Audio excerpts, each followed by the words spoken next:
반갑습니다. 김도사입니다. 오늘은 여러분들이 가장 두려워하는 죽음에 대한 이야기를 한번 해볼까 합니다. 죽음을 앞두고 있는 분들도 참 많으시죠. 어제 저한테 한 분이 문자를 주셨더라고요. 죽을 날을 이제 받아두고 있는데 저에게 기도하는 법에 대해서 좀 알려달라고 이런 문자를 보내주셔서 제가 한동안 참 고민했습니다. 제가 이분에게 어떤 말씀을 드려야지 이분에게 마음이 좀 더 평안해질지 도움이 됐을지 잘 모르겠더라고요.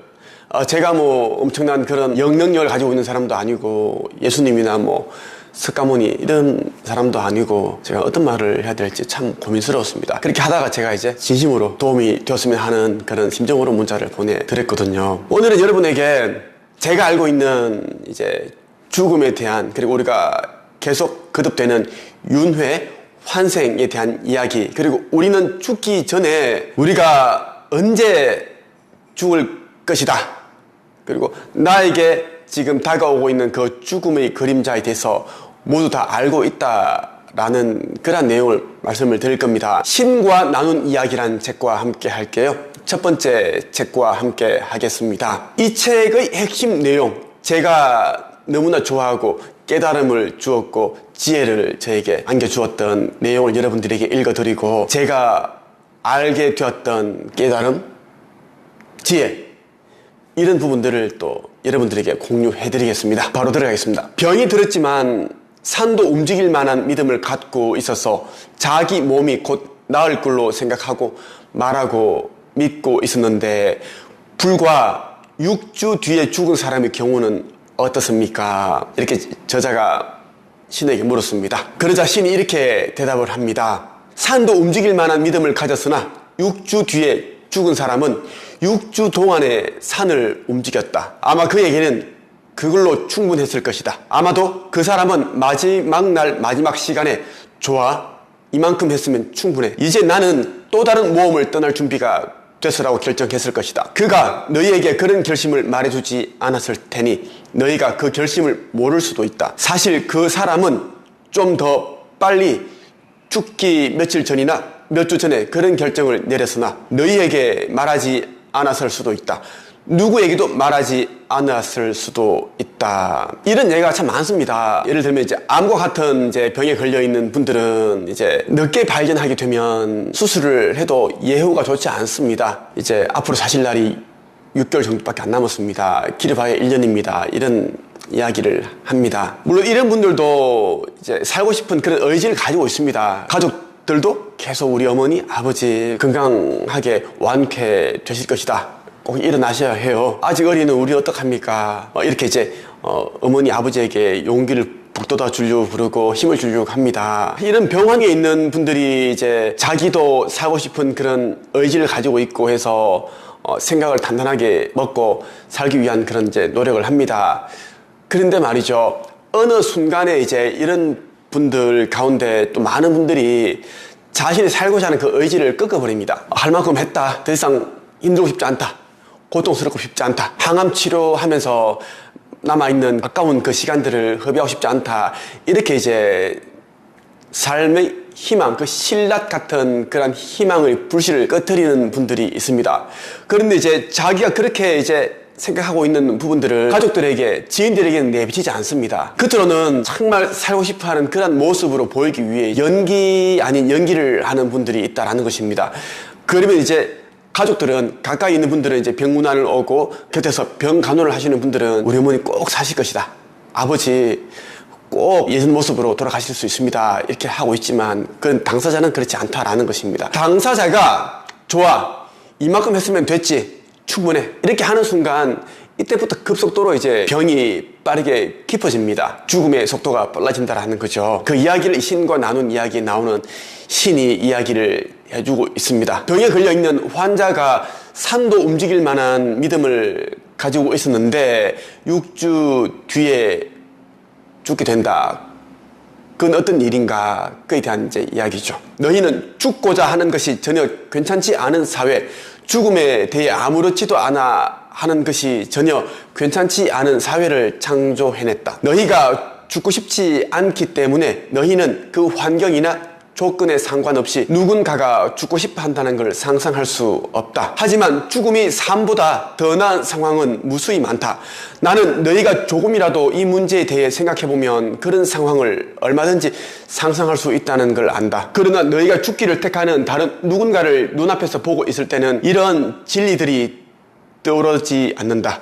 그 진리들이 그렇게 자명한 것들은 아니니까 죽어가는 사람도 너희가 그렇다는 걸 안다. 그 여자는 그 방 안에서 자신의 결정을 어떤 수준에서 인정받을 수 있을지 눈치챈다. 너는 얼마나 많은 사람들이 죽기 전에 방이 비기를 기다리는지 눈치챈 적이 있는가? 심지어 어떤 이들은 사랑하는 사람들에게 정말로 괜찮으니 어서 가서 뭐 좀 먹으라 하거나 가서 눈 좀 붙여 난 괜찮아 내일 아침에 와라고 말해야 할 때도 있다. 그러고 나서 그 충성스러운 감시자들이 떠나고 나면 비로소 영혼도 감시당하던 몸을 떠난다. 만일 그들이 방에 모여든 친척들과 친구들에게 난 이대로 죽고 싶어라고 말한다면 거기 모인 사람들은 정말로 그건 진심이 아닐 거야 라거나 그런 말 하지 마 라거나 이대로 있어줘 라거나 제발 날 두고 가지 마라고 말할 것이다. 모든 의료인은 환자가 위험을 잃지 않고 죽을 수 있도록 마음을 편하게 해주는 게 아니라 무조건 목숨을 부지하게 만들도록 훈련받는다. 예전에 이런 일이 있었습니다. 제가 20대 중반이었습니다. 서울에서 제가 작가가 되기 위해서 열심히 치열하게 글을 쓰고 있었습니다. 그때 시도 같이 쓰고 있었는데 그 당시 제가 세상에 태어나 처음으로 그대를 사랑합니다 라는 다음 카페, 그 인터넷 카페를 운영하고 있었어요. 이 카페를 운영을 하면서 제가 매일 시를 한 편씩 쓰면 꼭 8시 아니면 9시에 제가 운영하는 그 시 카페에 올립니다.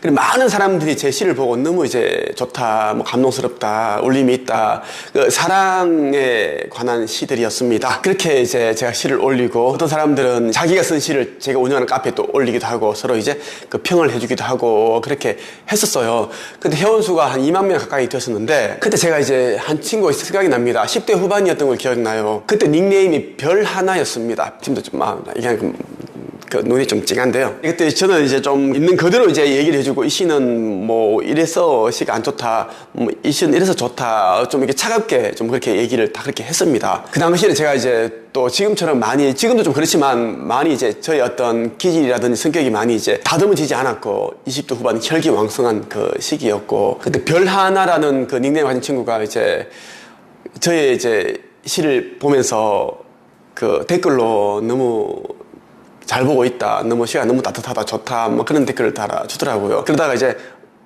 어느 순간부터 자기가 쓴 시를 올리는데 제가 보기에는 너무 시가 아닌 거예요. 뭐 초등학생이 쓴 느낌이고 해서 좀 제가 따뜻하게 해줬어야 되는데 완전 객관적으로 그렇게 해서 썼습니다. 그 친구는 항상 댓글에다가 너무 감사하다고 있는 그대로 말씀해 주셔서 너무 감사하고 힘이 된다고 얘기를 했습니다. 그렇게 하고 나서 거의 한 몇 개월 지났습니다. 밤에 제가 고시원에 있는데 문자가 하나 왔습니다. 모르는 사람이었어요. 여자분인데 손을 찍어서 번이 왔어요. 그때는 우리가 지금 스마트폰이 아니고 그냥 폴드폰, 뭐 애니콜 그런 핸드폰을 쓰니까 화질이 그렇게 완전히 선명하지 않은데 그래도 보여요. 손을 찍어서 보이는데 굉장히 손이 하얗고 곱고 그런 손이었습니다. 그러면서 이분이 이미지 밑에다가 이런 문자 메시지를 써주셨어요. 오늘 밤 방금 전에 김태환 시인님이 운영하고 계시는 그 카페에서 활동하고 있던 닉네임 별 하나라는 친구가 방금 전에 세상을 떠났습니다 라는 거예요. 베개병인가 그걸 앓고 있었다고 하더라고요. 그렇게 해서 시한부 인생이었는데 그 친구가 그 당시 17살 10대 후반이었습니다. 그렇게 기억을 합니다. 제가 지금으로 치면 거의 13년 14년 정도 전의 일이었으니까요. 그렇게 10대 후반이었던 걸 기억하고 그분이 하시는 말씀이 문자 메시지에다가 김태형 시인님 태왕이 형 때문에 많은 용기를 낼 수 있었고 힘이 되었다. 그 시를 볼 때마다 정말 그 감동이 있었고 하루하루 이겨낼 수 있었던 에너지 그런 기운을 얻을 수 있었다라는 그런 이야기를 해주시면서 별 하나 이 친구가 방금 전에 세상을 떠났는데 임종하고 나서 이 손을 찍은 거야. 손을 찍어서 저한테 보여준 거예요. 손이 굉장히 예쁘다고 곱지 않냐고 하면서 저도 보니 너무 참 그렇더라고요. 마음이. 손도 너무 피부도 하얗고 10대 후반 남자아이예요. 너무 마음이 안 좋았어요. 문자 보냈습니다. 이럴 줄 알면 그 친구에게 내가 좀 따뜻하게 댓글을 달아주고 뭐 시가 좋다 해주셔야 되는데 눈물 나네요. 그걸 못해서 너무 미안하다 하니까 그분 그러더라고요. 아닙니다. 그 친구도 다 알았다는 거예요. 하지만 그 친구가 오히려 이제 나의 이런 면이 더 좋았다라고 하더라고요. 지금 이제 이 이야기 하다 보니 그 친구 이야기가 생각이 났습니다. 별 하나라는 그 친구가 정말 이제 별이 되었구나. 밤하늘에 이제 별이 되었구나. 그런 생각을 했었습니다. 이제는 제가 이제 영성 공부, 사후세계에 대한 공부도 하고 제 체험을 많이 하니까 알게 됐어요. 그래서 그 친구가 이제 닉네임을 별 하나라고 지었나 봐요. 생각이 나서 여러분들에게 말씀을 드렸습니다. 저를 찾아오시는 분들에게 따뜻하게 좀 말을 해줘야겠다. 딜레마가 뭐냐면 상담하러 오신 분에게 저는 이제 그 짧은 시간 안에 이 사람에게 인생을 바꿔줄 수 있는 아니면 내면의 변화 이런 걸 도움될 수 있는 말을 해줘야 되는데 따뜻한 말만 해주고 친절한 말만 해서는 이 사람들이 안 바뀝니다.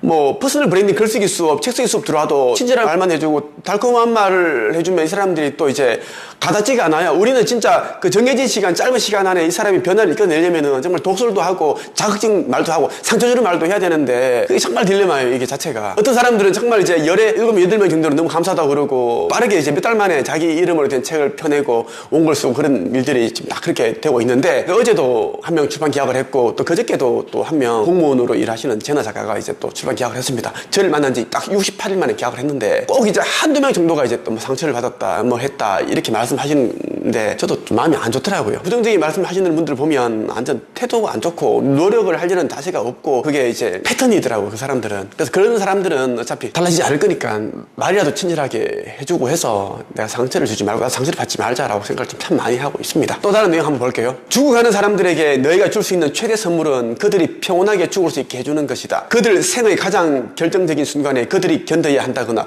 계속 힘들어해야 한다거나 자신들을 염려해 줘야 한다고 생각하는 게 아니라 그러므로 자신이 살 거라고 말했고 살 거라 믿었으며 심지어 살게 해달라고 기도까지 한 그 사람은 아마도 10중 8구 영혼의 차원에서 마음을 바꾸는 경험을 했을 것이다. 이제는 다른 목표들을 추구하기 위해 영혼이 몸에서 벗어날 때가 왔다는 결정을 내리는 말이다. 영혼이 이런 결정을 내릴 때 몸의 어떤 행동도 그 결정을 바꿀 수 없다. 마음의 어떤 생각도 그것을 변경할 수 없다. 우리는 죽음의 순간에 이르러서야 몸, 마음, 영혼의 3개조 중에서 어느 것이 만사를 경영하는지 깨닫게 된다. 병환 중에 있는 분들은 이제 고통과 깊은 슬픔, 좌절, 절망 이러한 이제 상태에 빠져 있습니다. 이런 분들이 이제 더 이상 살기 싫다. 그냥 이제 원리대로 순리대로 그냥 이제 내가 왔던 곳으로 가겠다라고 이제 마음의 결정을 내리게 되면 몸은 급속도로 악화가 되기 시작합니다. 우리의 영혼의 명령에 따라 우리의 몸을 구성하고 있는 이 세포들이 이제 지시를 받아요. 불치병을 극복을 하고 기적과 같은 그런 이제 깊은 병 속에서 살아나고 의식이 없던 사람이 몇십 년 만에 이제 기적처럼 일어나고 이런 사람들은 정말 그 의지의 힘으로 영혼의 힘으로 깨어나는 사람들인데 그렇지 않은 사람들은 이 책에서도 말하고 있잖아요. 자기가 그냥 이제 영혼의 차원에서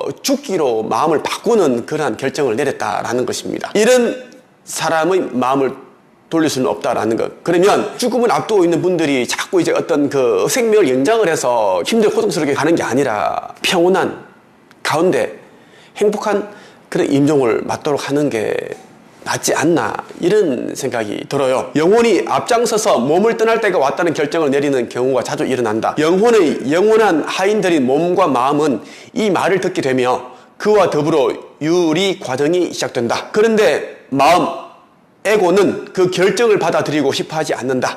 결국 이것은 마음이라는 존재의 종말을 뜻한다. 그래서 마음은 몸에게 죽음에 저항하라고 지시한다. 몸 역시 죽고 싶지 않기 때문에 이 지시를 기꺼이 이행한다. 몸과 마음, 에고의 창조물인 외부 세계는 몸과 마음의 이런 결정을 크게 격려하고 칭찬한다. 그렇게 해서 그 책략은 확정된다. 이제 이 지점에서는 영혼이 얼마나 간절히 떠나고 싶어 하는지에 모든 것이 달려있다. 만일 여기서 떠나는 게 그렇게 급하지 않다면 영혼은 좋다, 너희가 이겼다, 너희와 함께 좀 더 머무르겠다고 말할 수도 있다. 그러나 그대로 머무는 것이 더 높은 일정에 아무 도움이 되지 않음이 분명할 때면 즉 자신이 그 몸을 통해서는 더 이상 진화할 방법이 없다는 게 분명할 때면 영혼은 떠날 것이고 그 무엇도 막을 수 없을 것이다. 그렇게 하려 해서도 안 될 것이고 영혼은 자신의 목표가 진화라는 걸 확실히 알고 있다. 진화야말로 영혼의 유일한 목표이자 그것의 이루기 위한 방법이다. 그러므로 영혼은 자신의 목표를 영적 목표다.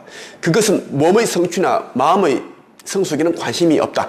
영혼에게는 이런 것들이 전혀 무의미하다. 또 영혼은 몸을 떠나는 일이 별다른 비극이 아니라는 것도 분명하게 알고 있다. 여러 가지 면에서 비극은 몸속에서 일어난다. 그러므로 너희는 영혼이 이 죽음 전체를 다르게 본다는 사실을 이해해야 한다. 우리 영혼은 죽음에 대해서 다 알고 있습니다. 우리가 이 육신이라는 옷을 벗고 나면 다른 차원으로 가는데, 그 영계 사후세계를 가는데 그곳에서 어떤 일을 겪어야 되는지를 다 압니다. 그리고 우리는 사후세계에서 어느 정도의 시간을 보내면서 우리가 이제 지난 생을 다 되돌아봅니다. 스크린으로 되돌아보면서 어떠한 생각을 했고 말과 행동을 통해 나쁜 카르마 그리고 이제 좋은 카르마를 지었는지를 다 해보는 시간을 가지게 됩니다. 과거의 생에 대해 이제 돌아보는 것만 하는 게 아니라 과거의 생을 돌아보면서 내가 그 삶을 살면서 내가 미처 하지 못했던 일, 실패가 두려워서 도전하지 못했던 일, 나의 부족한 점을 고치지 못했던 그런 부분들이 있겠죠. 그리고 다른 사람들에게